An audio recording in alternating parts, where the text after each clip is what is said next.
That fresh morning. That fresh morning. Pépé, bonjour. Comment tu vas ce matin? Il y a la forme? Ça va toujours bien chez moi, toujours. Bonjour, tu as passé un bon week-end? Bonjour Pépé. Oui, assez mouvementé parce qu'on avait deux grosses activités autour du basketball. Il y avait le temps mort et il y avait, on va dire, le stage de renforcement de capacité des journalistes sportifs. Ça s'est bien passé dans l'ensemble? Oui, ça s'est très bien passé. On a eu... comment on appelle ça? On a eu des séminaristes, des panélistes qui étaient assez proches des journalistes. Il y a eu beaucoup d'échanges d'expériences parce que au-delà de ce qu'on peut apprendre sur le plan, si je peux dire académique, le plus important c'est souvent le vécu. Qu'est-ce que les anciens, notamment là je reste dans le cadre du journaliste parce qu'il y avait vraiment deux pans. Il y avait les échanges entre journalistes. Avec James Angelo, par exemple, qui était dans la partie écriture. On avait l'ancien Tonda Mambenda, le directeur général adjoint actuel du ministère de la direction de la communication, qui était là également. Donc il y a eu ces échanges-là du côté côté purement journalistique, et puis il y avait le côté plus technique avec, par exemple, le directeur technique national de basket de la Fédération gabonaise de basketball, Monsieur Ango, qui nous a montré les schémas tactiques, les évolutions, les défenses, les attaques, comment ça se passe réellement. Il y avait aussi les arbitres.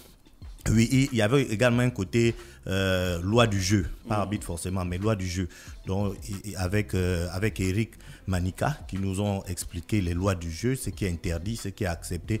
Voilà, donc pour faire en sorte que le journaliste sportif qui a un regard souvent plus pointilleux au niveau du football et également le même regard au niveau du basketball. Donc à ce niveau, ça s'est très bien passé. Il y a eu également des anciens comme Eric Amboué qui sont venus nous parler un peu de son expérience. On a revisité entre griffes ce fameux match qui a fait de lui la star qu'il est. Moi, je ne me rappelais pas à quoi il ressemblait. Et là, il est revenu. Il était détaché du basketball pratiquement. Et là, on peut applaudir des deux mains ou des quatre membres l'action de la Fédération gabonaise de basketball qui a pu aller chercher quelqu'un qui a vraiment marqué l'histoire du basketball gabonais, mais qui était un peu détaché de ses activités. Donc, il y a eu beaucoup d'expériences comme ça. Il y avait Géraldine Robert qui était là et ça a été vraiment, c'était super. C'était super pour les journalistes qui ont donc compris l'histoire du basketball gabonais également, parce que parmi les thèmes, il y avait donc l'histoire du Gabon, l'histoire du basketball gabonais du début à nos jours. Et là, je peux te dire que de tout ce que j'ai entendu, et là, c'est pas seulement moi seul. Tu es parti là-bas pour faire la formation, bien pour partir chercher les émotions?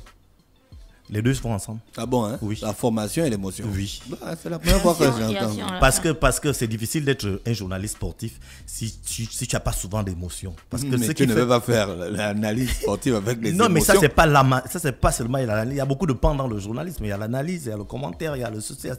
Pour que tu t'imprègnes, pour que tu rentres dans l'activité, il faut qu'il y ait certaines émotions. C'est vrai qu'à un moment donné, lorsque tu fais ton rendu, tu dois être au-dessus de certaines choses. Mais je crois que très souvent, les deux vont ensemble. Et là, je disais par exemple que j'ai été surpris, comme la majorité ou les trois quarts ou même tous les journalistes, d'apprendre que dans la première sélection nationale gabonaise de basketball, il y avait Jean-Fidèle Diramba. Bah, bien sûr, tout le monde sait que Diramba c'était un grand basketteur. Qui était un basketteur, mais qui était dans la première sélection nationale. Bien sûr, il a joué au basket avec le père d'Ocos dans la première sélection nationale. Voilà, toi, c'est cette proximité-là, mais je te dis que les 30 journalistes qui étaient là, il y avait peut-être deux ou un seul qui le savait. Tu vois? Donc, il y avait ces détails-là qui ont fait en sorte que, qui ont donné un goût particulier donc, à ce stage. Donc, ça s'est très, très bien passé. Il y a eu des remises d'attestation et aujourd'hui, c'était donc la première activité de manière officielle de ce partenariat entre la Fédération gabonaise de basketball et l'Union gabonaise de la presse sportive. Il y aura d'autres activités qui vont arriver et les deux entités vont désormais réellement marcher vers la même direction. Il y avait également le temps mort, comme je disais. C'est quoi le temps mort? Le temps mort, c'était, on peut même dire que l'activité de ce stage de renforcement de capacité pour journalistes sportifs dans le domaine du basketball intégrait donc le temps mort. Le temps mort, c'était la première action, on va dire quoi, promise par la Fédération gabonaise de basketball. L'objectif était de rassembler, je crois d'abord depuis 2 ou 3 semaines déjà, dans chaque province, de souligner les manques, ce qui peut faire avancer le basketball. Quelles sont les solutions par rapport aux problèmes qu'il y a dans chaque province. Ensuite, remonter toutes ces informations-là auprès de cette dernière réunion du week-end. Donc, il fallait maintenant aux acteurs qui étaient là d'étudier la situation de l'estuaire et ensuite intégrer tout ce qui s'est passé dans les provinces les semaines avant pour qu'on ait réellement un cahier, on va dire quoi, un cahier de points pour qu'on puisse y ajouter au programme même de la fédération elle-même. Ça veut dire que la fédération a son programme d'activité, programme à base duquel elle a été élue. Maintenant, la fédération est partie vers les acteurs du basketball pour les écouter, pour savoir également peut-être que quelqu'un dans son petit coin a peut-être pas une solution miracle, mais a un point de vue à donner qui peut aider également l'évolution. Donc on a voulu écouter tout le monde et ils ont voulu écouter tout le monde, ils ont écouté tout le monde et maintenant ils vont faire un, si je peux dire, un package pour les activités à venir. Il y a notamment le fait que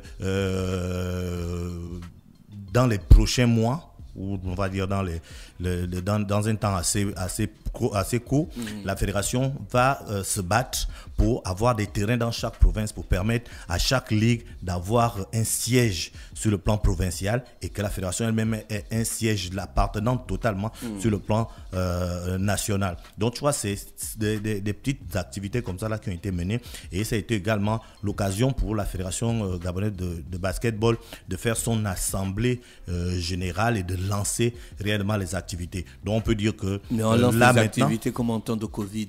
Mais en temps de Covid, on ne joue pas, mais on prépare tout pour jouer. Ça veut dire que si on dit, si l'État décide que demain on repart au jeu, tu ne vas pas attendre qu'on te dise tu repars au jeu pour savoir que dans le All Theme, voilà comment ça doit se jouer. À l'estuaire, voilà où ça doit se jouer. Sur le plan national, il y aura la Coupe du Gabon. La Coupe du Gabon va se jouer avec combien d'équipes? Donc, c'est des situations qu'on doit déjà, on doit déjà, on va dire quoi, on doit s'apprêter à cela. Et hormis le terrain, il y a les activités, comme je t'ai dit là, comme je disais là, par exemple, la recherche des terrains des parcelles appartenant totalement à la Fédération gabonaise de basketball. Il y a d'autres activités comme la construction d'un palais. C'était dans leur programme de campagne. Il y a déjà le palais des sports. Hein? Il y a déjà le palais des sports. Bon, maintenant, ça dans leur programme, il y avait la construction d'un palais. D'accord. Voilà, maintenant... Un programme ambitieux. Oui, c'est un programme ambitieux. Après, comme diront certains, si tu n'as pas un rêve assez grand, bon, ça sert à rien d'être là, quoi. Donc, ça, c'est ça, leur rêve. C'est à eux de voir jusqu'où ça peut être réalisé et on va attendre. Donc, il y a tout ça. Il y a le jeu. C'est vrai, on ne joue pas actuellement, comme je le disais, mais hors du terrain, on peut jouer. C'est-à-dire, on peut travailler, on peut s'apprêter, on peut programmer des choses sur le plan administratif. On peut faire en sorte que tout soit réellement clair pour que le jour où on démarre les activités, qu'il y ait réellement le jeu. Donc c'est vraiment, ce week-end, c'était vraiment une grosse activité au niveau du basketball et nous, on a été réellement acteurs dans ces actions-là. Et à ce niveau,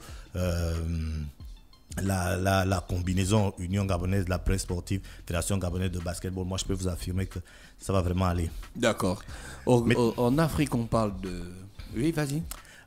Oui, je voulais parler du CHAN. Ouais, juste donner quelques... C'est de ce que je voulais parler. Ah, aussi. Ok, ouais, mais nous, le fait que le Gabon ne participe pas... Les Congolais, on dit qu'on leur fait ça dur au Cameroun. D'abord, on dit que leurs joueurs, ils ont le Covid. Après, ils ont fait une comment on appelle ça? Un contre-test. Un contre-test où ils ont trouvé qu'il y avait moins. Bon. Mais il y avait quand même du Covid. Oui, il y avait quand même certains. Je crois qu'il y a deux ou trois qui avaient. Voilà, contrairement au nombre plus important qu'il y avait. Mais bon... On est parti dans cette guerre. C'est devenu une arme de guerre. Hein. C'est vraiment devenu une arme de guerre. Le Covid. Ouais. C'est devenu une arme de guerre. Certains l'emploient. Est-ce que ça s'est réellement passé comme ça? Est-ce que c'était une erreur? Ça, c'est maintenant. Je ne sais pas comment ça va se passer. Mais sur le terrain, bon. Ça ne commence à aller mal. Hein? Dans l'affaire de Covid, football, ça commence à aller mal en Afrique. Très mal. Très mal. Déjà l'expérience des Panthères en Gambie. Voilà. Maintenant, là, c'est une affaire de Congolais, Camerounais. Ça ne va pas le faire. Hein. Ça va vraiment pas. Je ne sais pas, il faut peut-être trouver réellement on va dire quoi, une structure de la FIFA qui soit réellement autonome, qui soit réellement indépendante. Pourquoi on ne peut jamais faire des trucs avec les Africains et puis on vous fait confiance, vous faites votre travail. Il faut toujours trouver c'est bon, on va trouver une structure indépendante parce qu'on ne peut pas vous faire confiance. Ça va toujours péter. Depuis là, il n'y a pas les matchs en Europe. Les Européens aussi n'utilisent pas le Covid comme une guerre, comme une arme. Je ne sais pas. Pourquoi c'est toujours nous? Je ne comprends pas. Mais ça existe là-bas. Tu sais qu'il y a une enquête qui a dit que Ben Johnson ne s'était jamais dopé. Il y a même un joueur, un coureur de cyclisme qui a été réhabilité, non? Oui, qu'on avait accusé de dopage. Ça, c'est le dopage. Je parle du Mais Covid. c'est la même chose. Non, c'est pas la même chose. C'est toujours le laboratoire, c'est toujours la chimie. C'est pas la même chose. On va te dire que tu as le Et c'est combien d'années après? Et combien d'années après? On lui avait même arraché le maillot. Oui. Mais je te parle là en ce moment. Est-ce qu'aujourd'hui il y a eu des matchs en Europe, Pépé? Oui. Est-ce que dans les matchs qu'il y a en Europe, on a dit aujourd'hui que Des tel joueur ne s'est suspicions, pas des aligné suspicions. parce que le club a dit qu'il avait le Covid et puis on a fait un test indépendant qui a dit qu'il n'a pas. Mais le jour, le coach ne voudra pas de toi, il va aller dire de faire le test et puis tu vas avoir le Covid. Pépé. Il peut lui dire ça Tout directement. le monde dit que l'œuvre humaine n'est pas parfaite. C'est directement les le choses coach. des hommes. C'est un coach. Il peut lui dire Tu as directement que j'ai pas besoin regardé de toi. par exemple Apollo 13 avec Tom Hanks. Le gars qu'on a dit qu'il a eu la rougeole là, il n'avait pas la rougeole. On ne voulait pas le sélectionner pour aller dans l'espace. C'est tout. C'est basé sur une histoire vraie. Ouais. Tu vois? On voulait pas le sélectionner pour être dans l'équipe des astronautes qui devaient voyager. C'est la frappe. Maintenant, on va attendre avec. Parce que là, en ce moment, Maintenant, on n'est plus sûr de rien. en ce moment, on passe surtout avec les équipes nationales. Non, Donc, on déconne, attend l'Europe. On déconne, attend l'Europe on des équipes déconne. nationales. En ce moment, c'est les clubs. En club, peut-être que c'est beaucoup plus. Il y a beaucoup plus de pognon, donc des Maintenant, choses les avec Africains lesquelles on ne trouvaient que s'amuse le pas. Covid, là, si tu ne veux pas épouser ta go, Elle a le tu Covid. sais, le Covid, il faut attendre. Si tu veux pas faire un truc, tu as un truc qui te gaze au travail. Oh, je suis positif, asymptomatique. Oh, mais quand même. Bah, c'est ça, c'est l'air du temps. On C'est joue avec ça. On joue avec. Il n'y a pas le choix. Mais au niveau, la manière dont ça a commencé, là, ça. Si avant le Covid, les gens faisaient déjà les faux certificats médicaux pour ne pas aller au travail. Avec la Covid, c'est le plus facile. C'est encore vraiment plus facile, hein, parce que Regarde, tu vas c'est jamais vouloir tester si Tu le prends gars ton a test, réellement tu ça. mets le coca dans les narines, tu arrives là-bas, doigt. On met le coca. Quand Tu tu n'as mets pas le- vu les vidéos de Non, d'Afrique, l'affaire du non. coca. Non, L'affaire d'Afrique, du coca non. avec l'hôtel. Non, d'Afrique. Quand tu sais que tu mets un peu le coca dans les narines, après la gorge là. Après, Et quand là, tu mets le tu es truc, positif. Vraiment, c'est trop fort. Bébé. Oui, donc en quart de finale, il y avait les quarts de finale qui sont joués. Hein. Le Mali face au Congo. Le Mali a gagné au tir au but 5-4. La République démocratique du Congo a donc perdu face au Cameroun 2-1. Les Congolais ne sont pas d'accord avec ça. Ben, c'est comme ça. Le Maroc a battu la Zambie 3-1. La Guinée a battu le Rwanda 1-0. Quelle Guinée? La Guinée-Conakry. En général, lorsqu'on dit Guinée en football, quoi, je ne sais pas pour le reste, mais lorsqu'on dit Guinée en football, en fait, c'est Guinée-Conakry. Après, on précise Guinée équatoriale, on précise Guinée-Bissau, mais pour Guinée, c'est Guinée-Conakry. Voilà, donc les demi-finales auront lieu mercredi avec Mali-Guinée et Maroc-Cameroun. C'est donc Ça, c'est la Coupe d'Afrique des Nations, bien le CHAN. le championnat d'Afrique des Nations. Dans le CHAN. Le CHAN. D'accord. Le CHAN, il faut le répéter, concerne les joueurs qui jouent dans leur pays. Voilà, qui évoluent dans leur pays. Sur le plan local. Sur le plan local. Pépé, Pas de professionnels, pas Il y a de... un auditeur qui dit que tu ne parles jamais d'Aaron Boupenza. Pourtant, je suis en train de lui rappeler que Pépé ne parle d'Aaron Boupenza tous les matins. Tous les matins, chaque fois qu'il y a match. Donc, Chaque qu'est-ce fois- qu'il... De quoi Bon, il a encore marqué 2 buts. De quoi s'agit-il en ce moment pour lui? Il a encore marqué 2 buts. Il est le meilleur buteur de la Turquie. Voilà. Du championnat turc. Il a 15 buts. Il a marqué 2 autres buts. Et... Il a le vent en poupe, hein? Ouais. Et Mais tu avant, sais... il était où? Pourquoi avant, il ne brillait pas comme ça? Mais après, peut-être, il n'était pas peut-être dans les bonnes conditions, ou bien il a pris conscience. Je ne sais pas, parce que c'est un joueur, lorsque tous ceux qui l'ont vu jouer ont été unanimes. C'est un joueur qui est plein de talent. Ça n'a jamais fait l'objet d'un débat. pour savoir est-ce qu'il est bon, est-ce qu'il n'est pas bon. Le seul débat, ça a toujours été est-ce qu'il va pouvoir être professionnel, parce que c'est quelqu'un qui était assez léger de ce côté. Il n'était pas très concentré, il était un peu, pour certains, il était imbu, il avait des petits défauts hors terrain. Donc je crois qu'il a pris du recul. Il sait qu'aujourd'hui, il est dans un âge qui peut vraiment faire de lui un grand joueur. Et je crois qu'il a pris conscience. Il a peut-être trouvé un coach qui, psychologiquement, a pu le lui faire comprendre. Et depuis, il marque but sur but. Il tire même déjà les pénaltys dans son équipe. Tu vois, ça, c'est tirer les pénaltys ou les balles arrêtées dans une équipe, c'est une preuve de leadership. Ça veut dire sur le plan technique, c'est toi le leader. Tu vois, donc quand il commence à tirer les pénaltys comme ça, là, ça veut dire que je suis sûr qu'il va dépasser les 20 buts. On peut le lui espérer. On peut aussi espérer qu'il garde ce vent jusqu'en mars prochain. Le Gabon va affronter la RDC, et qu'il garde la RDC qui a affronté le Cameroun dans le Chan là. Oui, bon, c'est pas cette même RDC là, mais bon, avec d'autres professionnels déjà. Ouais. Voilà, donc le Gabon va affronter cette RDC là, et on espère que Boupenza aura cette fougue jusqu'au match. Bon, voilà, le deuxième Aaron à Pinangoy. Voilà, lui avec son équipe, ils ont perdu. Malheureusement, et il est sorti même à la 68e minute. C'est souvent rare. Peut-être qu'il a eu quelques gènes ou je sais pas quoi, mais il ne sort pas très souvent. Il est sorti. Pierre-Emerick Aubameyang, il n'a pas joué. On sait maintenant pourquoi. Il avait un problème familial. Sa mère était très souffrante. Il a fait lui-même un post sur Instagram, quelque chose comme ça, où il le disait. Donc je crois que pour le prochain match, ils vont jouer demain contre Wolverhampton. Je crois qu'il va jouer.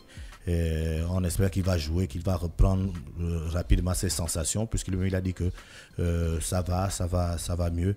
Voilà, Denis Bouanga avec son club de Saint-Etienne, ils ont gagné. Bouanga n'a pas marqué, mais il a participé amplement à la victoire donc, de Saint-Etienne. Voilà un peu en gros ce qui s'est passé. Et les gars de Dijon? Les gars de Dijon, ils ont perdu. Pourquoi tu parles pas de faux parler? Ils ont perdu et le capitaine Nicolas Manga a commis une petite erreur qui a eu de grosses conséquences, parce que bon, faute ou pas faute sur lui, le joueur a arraché le ballon et puis ils ont marqué. Voilà, donc ils ont perdu 1-0 et malheureusement son équipe est toujours dans le fin fond du classement. Et on espère qu'ils vont réussir à s'en sortir, lui et Don Ibrahim, parce qu'ils sont à 2, pour que le champion, pour qu'ils reviennent, pour qu'ils ne descendent pas en division inférieure. D'accord, donc la grosse actualité, c'est retenir les activités de la Fédération gabonaise de basketball qui a par ailleurs lancé 2 projets à titre expérimental. Le mini-basket en partenariat avec 5 écoles primaires du Grand Libreville. À ce titre, ces écoles ont reçu des équipements sportifs et leurs encadreurs bénéficieront d'une formation liée au mini-basket. Ils ont aussi lancé le Centre fédéral de formation avec en appui 300 000 francs à toutes les ligues provinciales pour la mise en place des centres provinciaux. Merci Pépé qui est avec nous ce matin sur les 104.5 Urban FM, la station. Et maintenant on te souhaite de passer une bonne journée et te retrouver mercredi. Merci. Stop Fresh Morning.